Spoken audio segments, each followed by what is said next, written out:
Prague is one of the most beautiful cities in Europe, and it is hugely enjoyable with children. But if you have ever tried to plan a family trip here, you will know how quickly it gets complicated. The castle is a full morning on its own. The old town gets overwhelmingly busy. Getting the timing wrong means exhausted kids and wasted afternoons. So, in this video, we have mapped out a full 48 hours that actually works for families, with realistic timings, honest costs, and a clear plan for both days. A link to the full printable itinerary is in the description below, completely free. We will cover a few practicalities before we get into the itinerary itself. Firstly, Prague uses the Czech koruna, not the euro. Cards are widely accepted in restaurants and bigger attractions, but carry some cash for street food stalls and market vendors. Always pay in koruna if a card machine offers you the option to pay in pounds or euros. For getting around, Prague has an excellent public transport network covering metro, tram and bus. A 24-hour adult ticket costs 150 Czech koruna at the time of production. Children under 15 travel free on all services with ID, which makes a real difference to the overall cost. For this 48-hour trip, you will need two 24-hour tickets per adult, so 300 Czech koruna total per adult. Trams are particularly useful for getting around the centre. Tram 22 is a scenic route that passes many of the major sites, including the castle area, and is a genuinely enjoyable way to move around with children.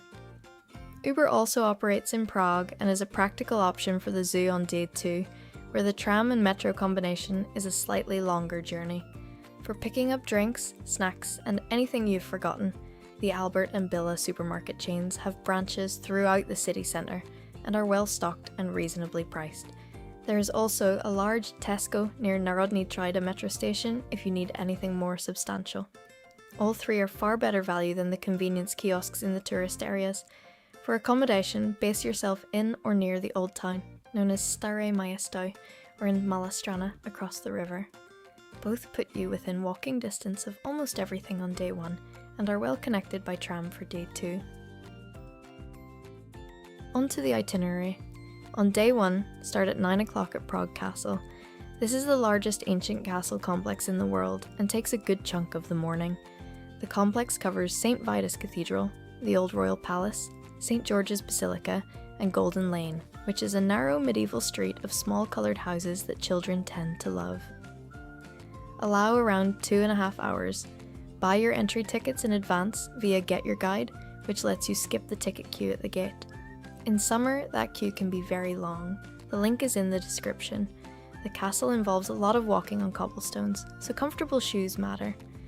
After the castle, at around 11:30, make your way down from the hilltop via Nerudova Street, one of the oldest streets in Prague and lined with Baroque townhouses. This leads you naturally across Charles Bridge, a 14th century stone bridge lined with 30 Baroque statues, with views of the castle behind you and the old town ahead. Take your time.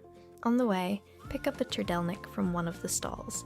It is a warm chimney cake coated in cinnamon sugar, cooked over an open flame, and it goes down well with children. By around 1 o'clock you will arrive in the Old Town. Head 1 or 2 streets back from Old Town Square itself for lunch. Restaurants on the square charge a significant premium. A short walk away you will find much more reasonably priced Czech restaurants. Order svikova if you can, which is beef sirloin in a creamy vegetable sauce served with bread dumplings and cranberry. It is the Czech national dish. Gulas, a beef goulash with dumplings, is the other reliable choice and tends to go down well with children. After lunch, go to Old Town Square and take a proper rest. This is intentional recovery time, not a schedule filler. Find a bench or a cafe and wait for the Astronomical Clock to perform at the top of the hour. It runs every hour from 9 AM to 11 PM and is completely free to watch from the square. At 3:30, head into the Old Town Hall Tower for panoramic views over the Old Town rooftops. Buy fast-track tickets in advance via GetYourGuide. The link is in the description. At 5 o'clock, make your way to the Canal cruise.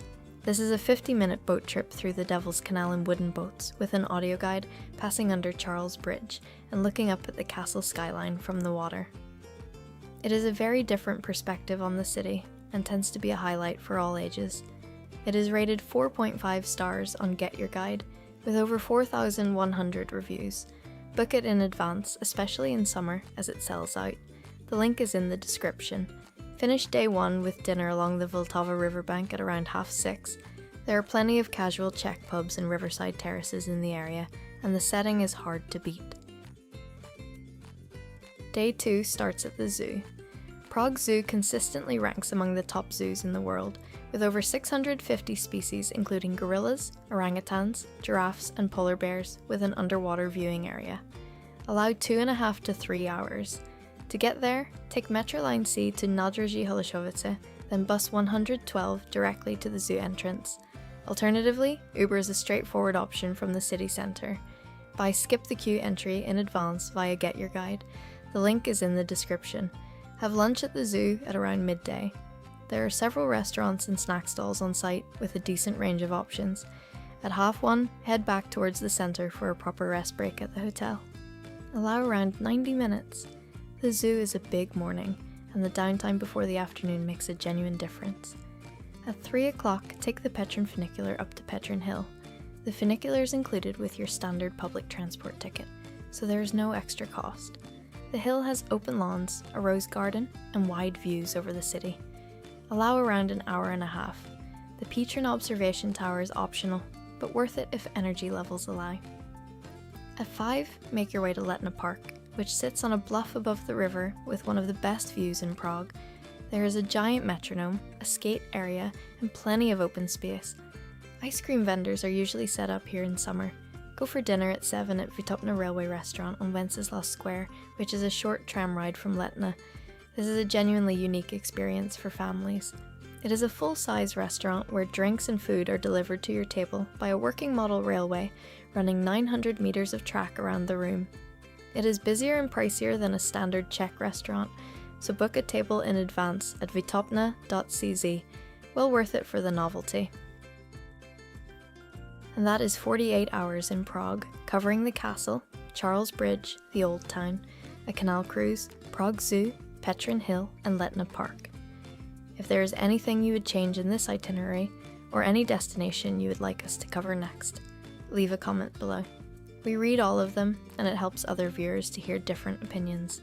If you find this video useful, please subscribe to get future videos as soon as they are released. New videos go up regularly covering destinations around the world, and everything is also available at tiredbuthappytravel.com, where you will find written guides alongside the videos. Happy travels and enjoy Prague!